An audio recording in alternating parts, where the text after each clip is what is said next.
Et salut tout le monde, c'est MT, j'espère que vous allez bien car aujourd'hui dans cette vidéo, je vais tout simplement vous présenter et surtout vous tester les différentes astuces qu'on peut retrouver sur TikTok pour booster son PC ou en tout cas différentes astuces PC de façon globale. Autant vous dire que quand je me perds sur cette application, généralement je regarde un petit peu tout ce qui est humour, etc. Et là dernièrement, je sais pas pourquoi, mais je suis tombé sur une vague finalement d'astuces TikTok sur la partie PC et malheureusement, il y a aussi beaucoup d'astuces où ce sont à chaque fois les mêmes choses qui sont reprises par différents créateurs, etc. Et c'est là où je me suis vraiment posé la question de savoir, même si certaines, je le sais déjà, fonctionnent, etc., est-ce qu'elles sont vraiment toutes fonctionnelles? Est-ce qu'elles ont réellement toutes un intérêt? Et dans quel cadre réellement, en fait, ces annonces-là sont pertinentes? En sachant qu'à l'heure actuelle, surtout, quand on regarde les différents TikTok, c'est toujours des TikTok qui vous promettent de gagner plus de 3 fois de rapidité à 10 fois de rapidité, ou de gagner des centaines de milliers de FPS sur les jeux, alors que, finalement, des fois, c'est juste, pas du tout ça, quoi. Donc c'est pour ça que je me suis vraiment intéressé à ça pour pouvoir vous les expliquer finalement. Et puis du coup, si vous aimez ce type de vidéo,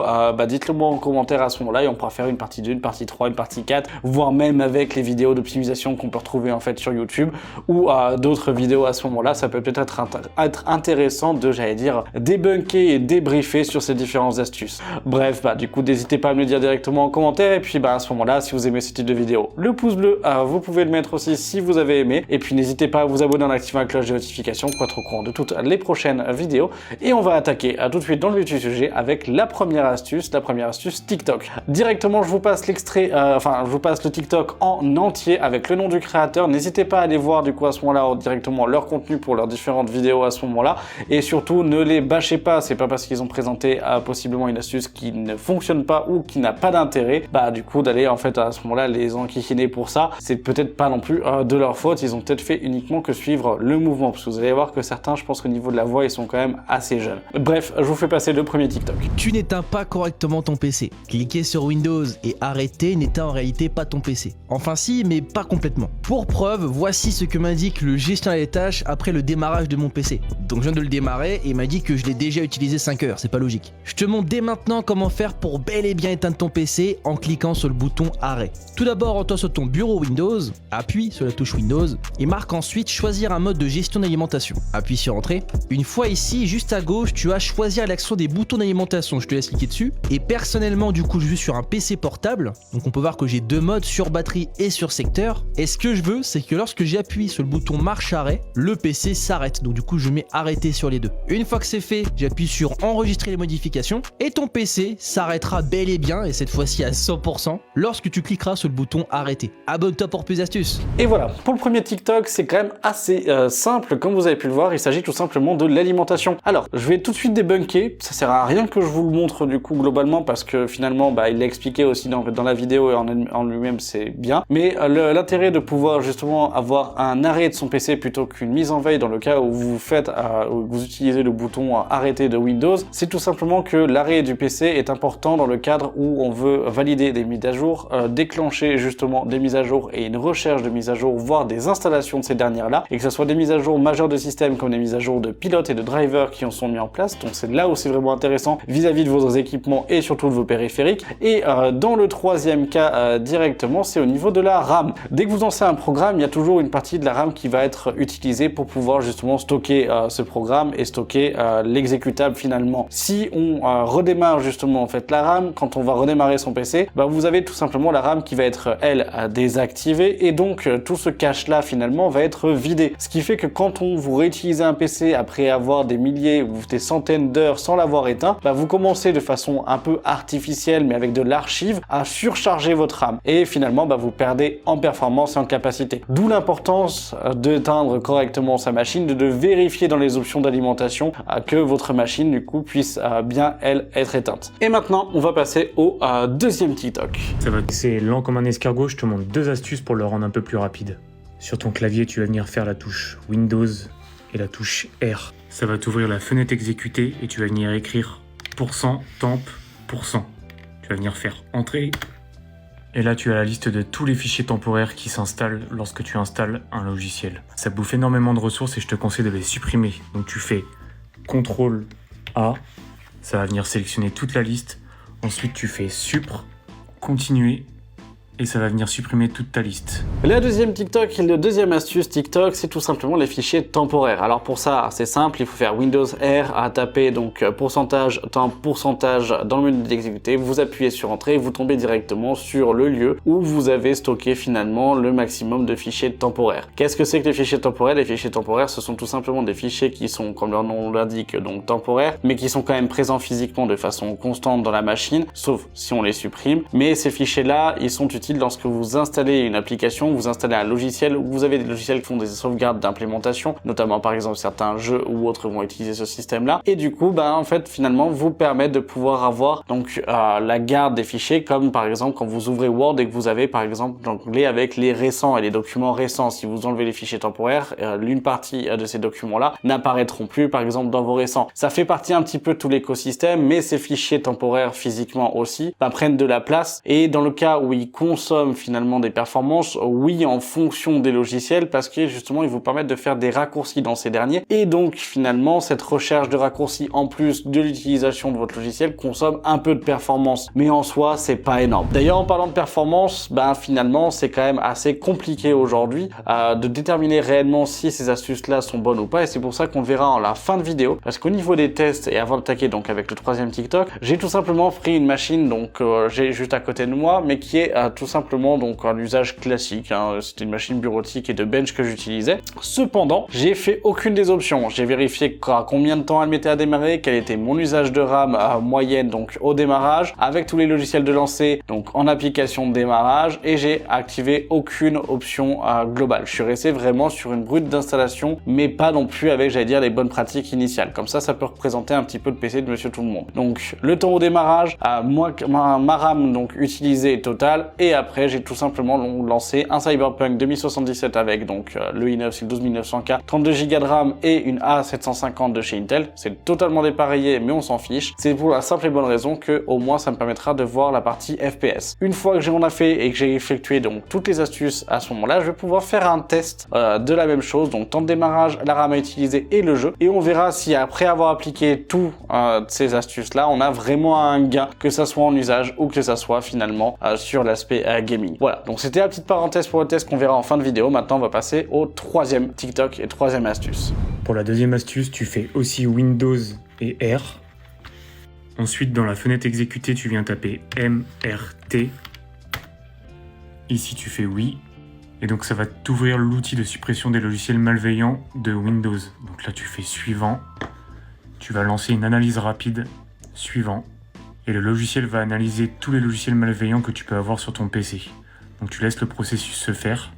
Une fois l'analyse terminée, tu peux cliquer sur terminer. Si tu as des virus, n'hésite pas à les supprimer. Troisième astuce, finalement on en a eu deux en même temps, et c'est tout simplement donc l'utilitaire de malware finalement, qui permet dans le cas du coup où vous avez un Windows qui est quand même un petit peu vieux, ou en fait que vous n'êtes pas sûr de votre navigation de façon globale, de pouvoir supprimer les malwares. Alors ça fait une analyse et ça vous fait une analyse complète de votre PC, ça c'est très bien, soit en fonction de ce que vous souhaitez directement, ça peut prendre plus ou moins de temps en fonction du nombre de fichiers, donc c'est le MRT. La seule différence qu'il y a à avoir, c'est que finalement ça va pas scanner non plus tous les virus, ça ne les trouve pas, parce que certains virus, ce sont des failles de Windows qui sont ouvertes et qui finalement du coup déjouent déjà Microsoft Defender, etc. Donc physiquement vous allez vous retrouver avoir une capacité finalement de destruction qui est un peu des éléments, j'allais dire, évidents. C'est aussi pour ça qu'avoir un antivirus peut être une bonne chose, ou tout simplement de sécuriser sa navigation peut être aussi une bonne chose. Ça on le verra dans une prochaine vidéo, mais c'est vrai que déjà de façon globale à l'heure actuelle, le permettre de le faire permettra de pouvoir, dans le cas où vous avez des virus,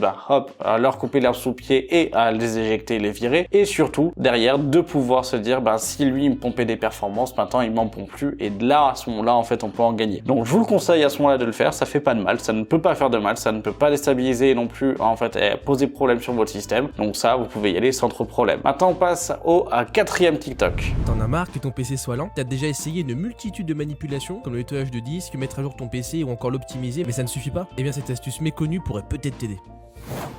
Dans cette vidéo, je vais vous présenter un nouvel utilitaire de Windows qui s'appelle le vérificateur des fichiers système. En fait, il va tout simplement analyser vos fichiers Windows et réparer les potentiels fichiers endommagés qui pourraient donc ralentir votre PC. Donc pour l'utiliser, c'est très simple. Il suffit d'appuyer sur la touche Windows, de marquer CMD, de faire un clic droit sur invite de commande et cliquer sur exécuter en tant qu'administrateur. Une fois que c'est fait, il suffit de renseigner SFC espace-scan now, comme ceci, et vous appuyez sur entrée. Une fois que c'est fait, la liste va se lancer, donc il faut bien la laisser se terminer jusqu'au bout, et une fois terminé, Windows réparera automatiquement les fichiers endommagés s'il en trouve. Abonne-toi!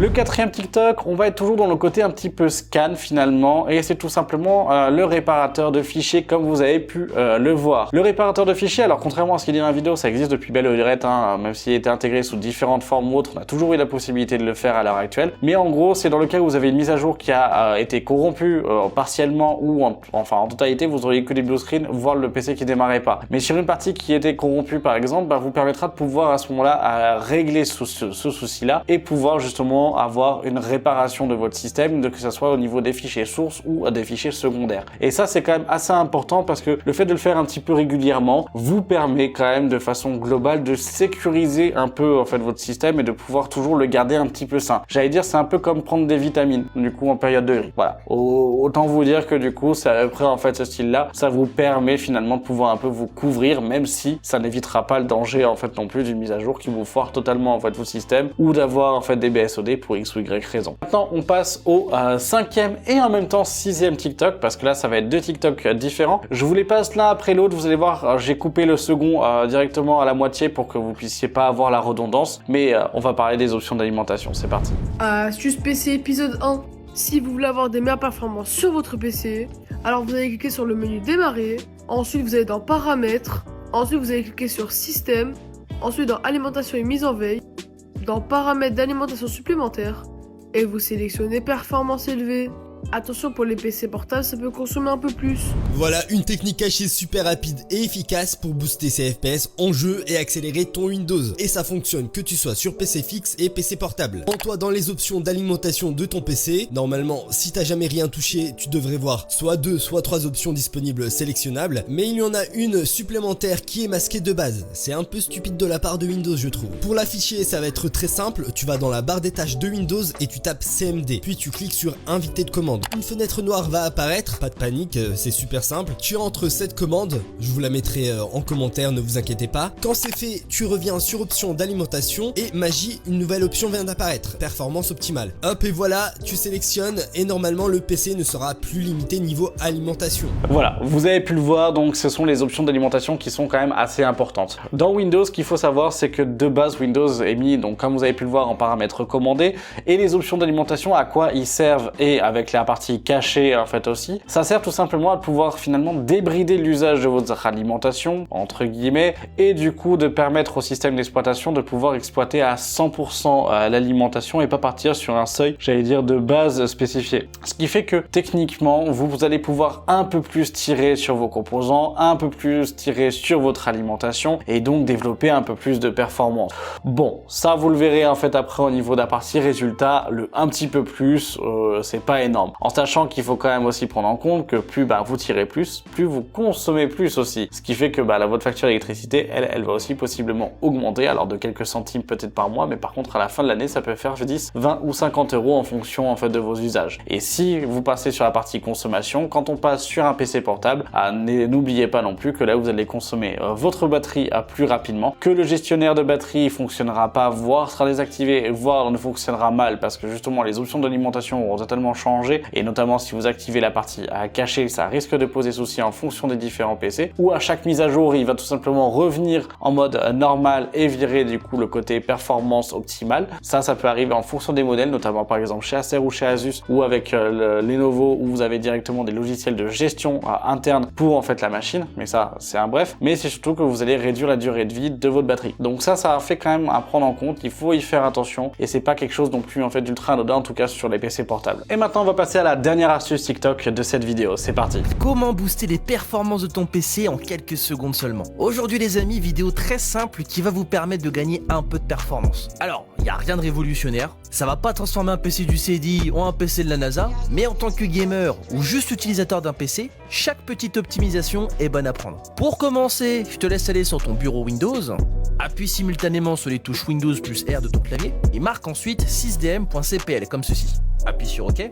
Une fois ici, je te laisse cliquer sur Paramètres système avancé et dans Performance, tu vas cliquer sur Paramètres. Je t'explique vite fait à quoi ça cette interface. En fait, tu vas pouvoir gérer tout ce qui est animation Windows. Animation, affichage notamment des miniatures également, les petites transitions de mouvement quand tu déplaces une fenêtre, etc., etc.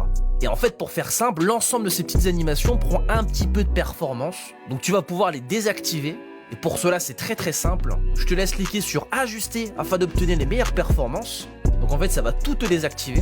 Donc tu risques de trouver Windows très moche, je te préviens. À toi ensuite de retester un par un les paramètres jusqu'à trouver en fait le bon compromis entre beauté et performance. Abonne-toi pour plus d'astuces. Comme vous avez pu le voir, et si vous le comprenez pas, Windows de façon globale met un petit peu d'ergonomie, mais d'ergonomie que ça soit physique ou que ça soit en fait aussi visuel. Donc vous allez avoir un petit peu des flous d'arrière-plan, etc. Dès que vous positionnez en fait votre souris en fonction de, ça va activer ou désactiver quand même pas mal de choses. Bref, ce sont des petites options visuelles d'ergonomie qu'on va pouvoir retrouver. Le fait de les enlever physiquement, en fait, oui, c'est bien, votre système va être un peu plus moche. On peut faire le choix entre, justement, comme il dit, beauté et performance. C'est bien beau. La seule différence qu'il y a, c'est que là, on vient vraiment enlever du sous-bassement de minima, en fait, de choses. Et malheureusement, c'est pas non plus ultra pertinent, en fait, de faire ça. Parce qu'aujourd'hui, le gain est tellement minime sur ce produit, sur ce type, justement, d'astuce que ça vaut pas réellement le coup de s'embêter à le faire. Alors on peut très bien le faire, hein, d'accord, c'est pas pour la temps que ça prend et c'est pas pour ce que c'est que du coup ça va être énorme et que ça va être gênant, mais si c'est pour à chaque fois avoir du coup tout un Windows qui est totalement moche, bon, mais c'est surtout que si après du coup vous faites ça mais que juste après vous mettez un wallpaper engine pour pouvoir changer votre fond d'écran parce que vous trouvez ça moche, ça sert strictement à rien non plus, parce que ça il faut aussi le prendre en compte. D'ailleurs,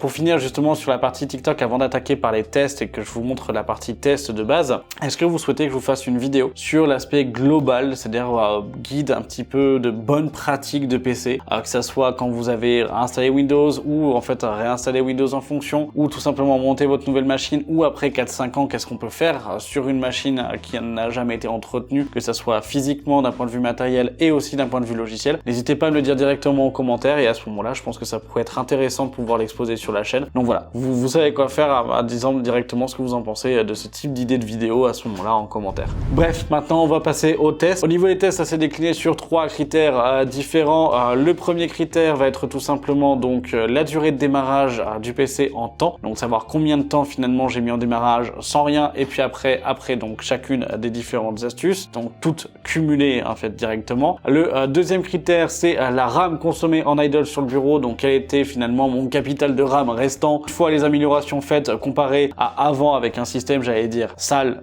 directement. Et le troisième test directement, c'est le test en jeu, combien est-ce que j'ai obtenu de FPS finalement sur Cyberpunk 2077. Alors je tiens quand même à repréciser, je suis sur un 12900K en 1080p avec une A750 donc de chez Intel avec 32 Go de RAM, et donc on va quand même être bridé avec la A750, mais au moins ça nous permettra de savoir si on a réellement un gain et est-ce que du coup finalement avec une bride matérielle, est-ce qu'on va pouvoir justement avoir plus de performance en débridant son côté logiciel. C'est aussi pour ça que j'ai choisi cette carte là, que je l'ai pas testé avec la 6009 ou avec la 3090. Bref, sur ce, je vous passe les résultats et après on en vient à la conclusion. C'est parti. Et donc là, comme vous pouvez le voir, on a tout simplement donc la vitesse de démarrage et la durée totale qu'a pris donc le PC à démarrer. Pour ce test-là, j'ai tout simplement pris les meilleures valeurs sur 10 démarrages. Alors pour certains, ça va peut-être paraître abusé, pour d'autres, ça va peut-être paraître totalement incohérent, mais au moins ça permettra de pouvoir vraiment avoir une différence en sachant que en moyenne, j'avais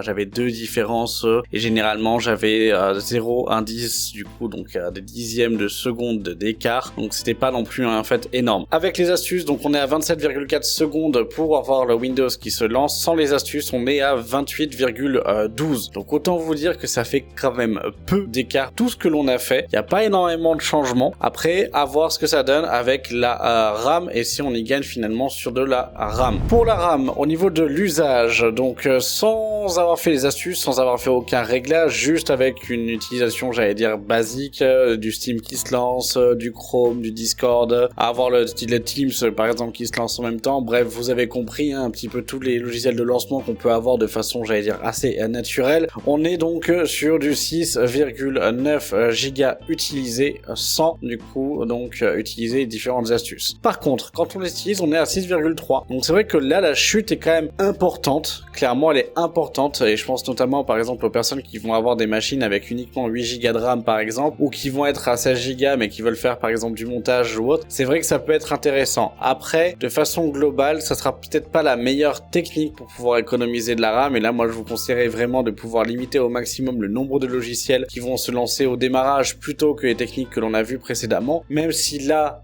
factuellement, on peut quand même directement dire, on a justement un vrai résultat et on a vraiment un gain de performance, ou en tout cas plutôt un gain de liberté et de capacité sur notre RAM. Maintenant, qu'est-ce que ça donne en jeu? Et en jeu, j'ai tout simplement utilisé notre cher ami Cyberpunk. Pour Cyberpunk 2077, donc c'est en 1080p Ultra, je le répète, avec donc un i9 12904, 32 Go en DDR5 et la Intel Arc A750. Avec les astuces, on est à 84,63 FPS de moyenne. C'est la moyenne obtenue dans le benchmark intégré de Cyberpunk, en sachant que je l'ai reproduit lui cette fois-ci 5 fois et que j'ai pris la valeur finalement la plus élevée. Sans les astuces, donc sans rien, on est à 81,97 FPS et pareil du coup dans le même optique, j'ai pris la valeur la plus élevée sur les différentes runs. Ce qui fait que au global, de façon générale, on n'a même pas 3 FPS d'écart. Franchement, 3 FPS d'écart pour tout ce qu'on a fait comme option, c'est ridicule. Après, ça reste un gros jeu. La Arc, donc la A750, reste aussi limitée, peut-être mal optimisée par Cyberpunk. On va pouvoir retrouver toutes les excuses, mais même si j'ai pu le tester aussi sur une 6009 pour pouvoir quand même le vérifier, on a vraiment très peu de différence et on va la voir par exemple avec la 6009 où j'étais, et je vous le dis comme ça, mais on était à 8 FPS de différence maximum sur PUBG par exemple dans la zone d'entraînement. Donc clairement c'est pas un écart de dingue que l'on va avoir, donc si vraiment vous êtes à 2 FPS près d'avoir les 60, je vous dirais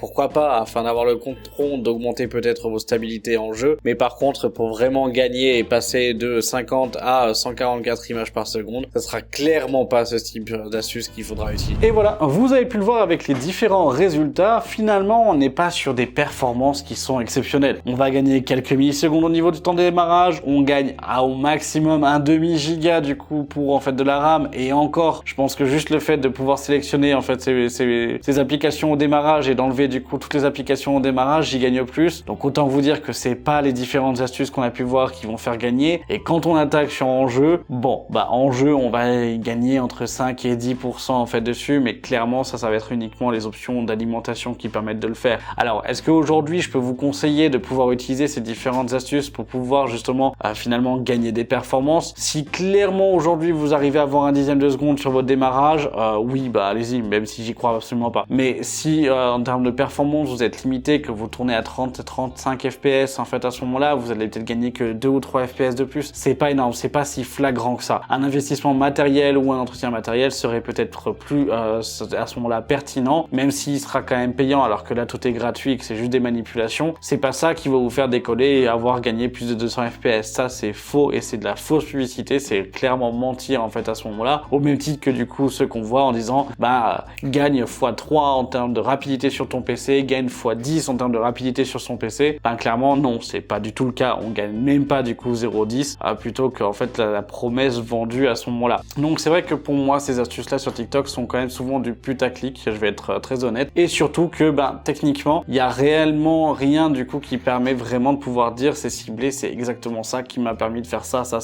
C'est un peu comme certaines optimisations, certaines vidéos d'optimisation YouTube que vous allez pouvoir retrouver, bah des fois c'est un petit peu bancal aussi sur en fait les raisons et le quoi et le côté stabilité. Bref, je me suis un peu égaré, mais pour répondre à la question, est-ce qu'aujourd'hui je peux vous les conseiller? Si vous êtes à 2-3 FPS près, allez-y, pourquoi pas, mais sinon ça vaut pas réellement le coup de s'embêter à le faire. Ça ne vous engage à rien, c'est gratuit, il n'y a rien du coup qui permet de pouvoir créer une instabilité au niveau de vos systèmes, donc ça reste quand même assez sain de façon globale, donc pourquoi pas en fait à ce moment-là vous y perdez rien, mais en soi pas réellement d'intérêt. Voilà, j'espère que cette vidéo vous aura plu, n'hésitez pas à me dire ce que vous en avez pensé dans les commentaires, n'hésitez pas non plus à me dire si vous souhaitez avoir des vidéos de bonnes pratiques, j'allais dire de guide de bonnes pratiques au démarrage ou à l'entretien de votre machine, ça peut être intéressant, je pense, à faire sur la chaîne. N'hésitez pas à me dire, du coup, si vous souhaitez aussi avoir une deuxième version de ce type de vidéo là, avec par exemple des astuces autres, que ça soit là pas du tout pour booster en fait son PC, mais peut-être juste des astuces de montage, des astuces en fait X ou Y par rapport à l'hardware et à la partie PC. Ça peut être intéressant à ce moment-là de pouvoir les tester, même des, j'allais dire des life hacks, pourquoi pas à ce moment-là.